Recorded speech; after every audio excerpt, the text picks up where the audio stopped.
Metro की underground सुरंग कैसे बनाई जाती है? आखिर अंडरग्राउंड टनल बनाने में कितना खर्चा आता है और इसमें कौन कौन सी मशीनों का इस्तेमाल किया जाता है? टनल बोरिंग मशीन एक ऐसी आधुनिक मशीन है जिसके आने के बाद पहाड़ ब्रिज के अंदर सुरंग बनाना बेहद आसान हो गया है। ये विशाल मशीन किसी भी बड़े से बड़े चीज को काट सकती है। चलिए जानते हैं आखिर इस मशीन से कैसे बनाए जाते हैं अंडरग्राउंड मेट्रो सुरंग। मेट्रो लाइन के लिए अंडरग्राउंड सुरंग कैसे बनाई जाती है? टनल बोरिंग मशीन के इस्तेमाल से शहरी क्षेत्रों में जनसंख्या और वाहनों की संख्या लगातार बढ़ रही है।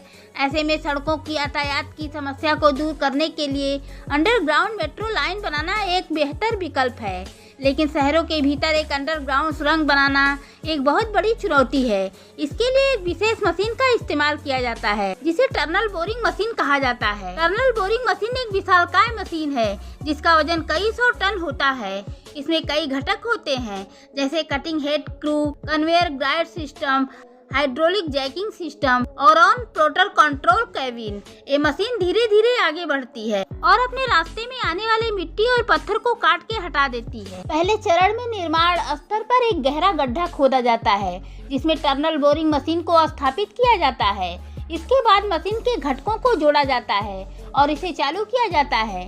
टनल बोरिंग मशीन में एक विशालकाय कटिंग हेड लगा होता है जिसमें अनेक तेजधार ब्लेड होती है। एक कटिंग हेड धीरे धीरे घूमता रहता है और अपने आगे की मिट्टी और पत्थरों को काट कर हटाता है। कटी हुई मिट्टी और पत्थर एक स्क्रू कन्वेयर के जरिए मशीन के पिछले हिस्से में एकत्र होते हैं। जैसे जैसे मशीन आगे बढ़ती है वैसे वैसे उसके पीछे एक रिंग लगा दिया जाता है जिससे सुरंग को मजबूती मिलता है और ये गिरने से बच जाती है।